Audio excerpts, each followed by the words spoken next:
I've been using these scissors for quite a while, so they don't feel as sharp as they used to.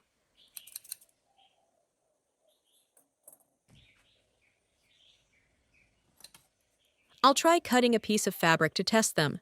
You can see that the blades are quite stiff. You have to squeeze harder to cut, and the cut isn't very clean. With thin fabrics, dull scissors like these will make cutting time-consuming and inconvenient.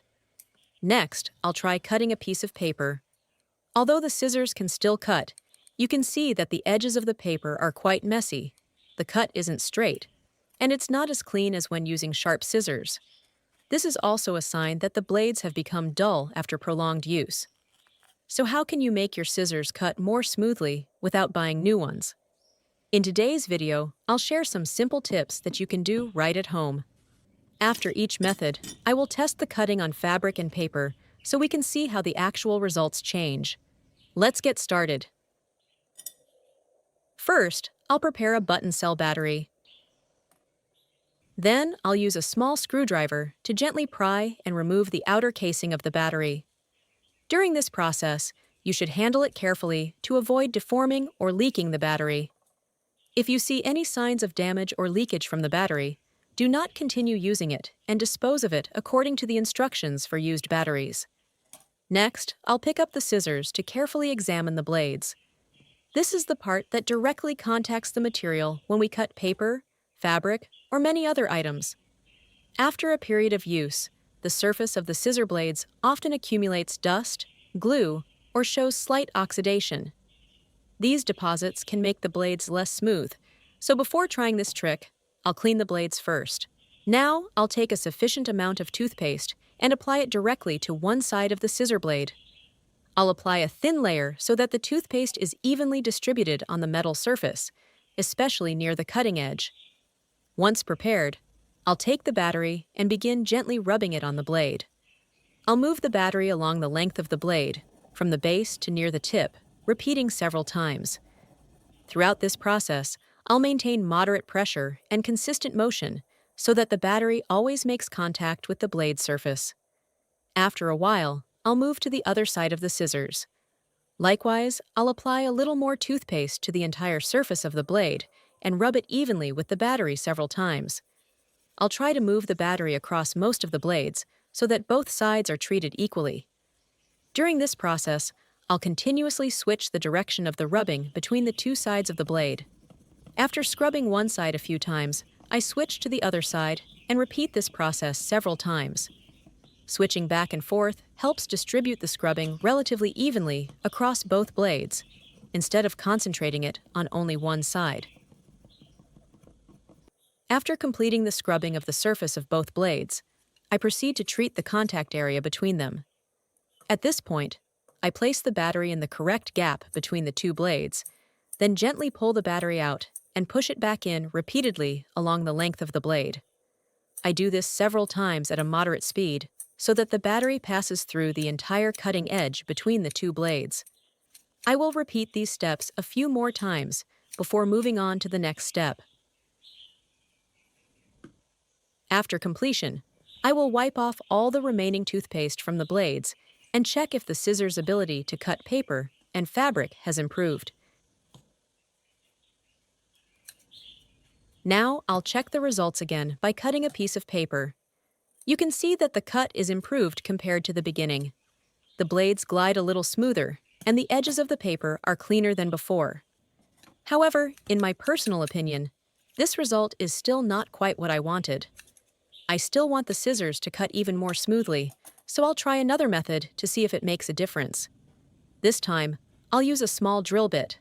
I place the drill bit in the gap between the two blades of the scissors, then gently pull it back and forth several times along the length of the blades.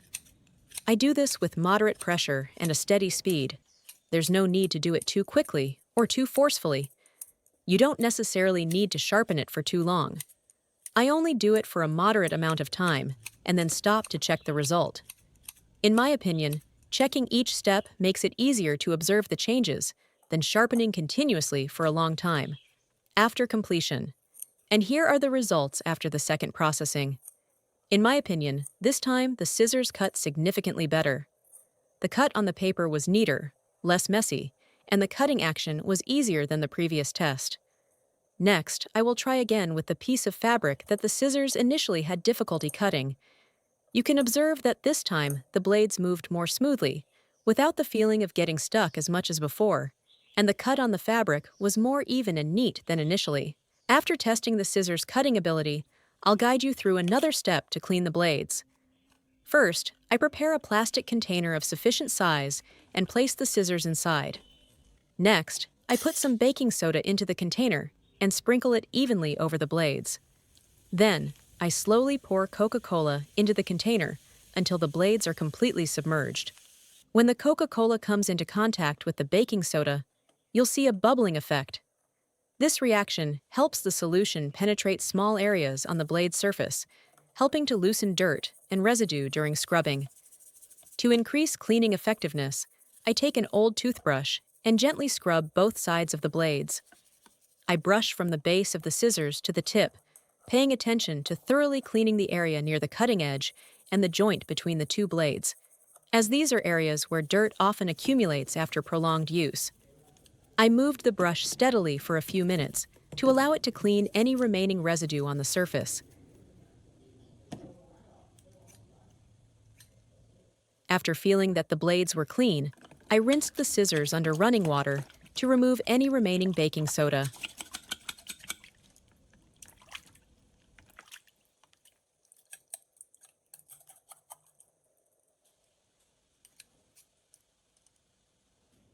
Finally, I used a soft cloth or paper towel to thoroughly dry both sides of the blades. Drying after washing helps to minimize moisture buildup on the metal surface, thus keeping the scissors clean. After thoroughly cleaning the scissors, I'll now do one last check to see if the cutting ability has changed. First, I'll test it on a piece of paper. You can see that the blades glide quite smoothly, and the cut is cleaner and more even. The paper is cut quite cleanly, with less smudging at the edges compared to when I tested it at the beginning of the video. Next, I'll try it again on a piece of fabric. This time, the scissors cut the fabric more smoothly, with lighter movement, and no more of the initial hesitation. The cut on the fabric is also cleaner, and more even, in my opinion. That's the entire process I went through with these scissors, from the initial check, trying out sharpening tips, to the final cleaning step. The results you just saw are the actual results I observed with my scissors. The effectiveness may vary depending on the condition of each pair of scissors and the degree of blade wear, but if you have a pair of scissors that have been used for a long time, you can try the methods in the video to assess the results yourself. Thank you for taking the time to watch the entire video. If you found the tips in the video helpful, don't forget to like, share the video with your friends and family, and subscribe to the Ruby Home channel so you don't miss any useful and practical tips in the next videos. See you in the next video.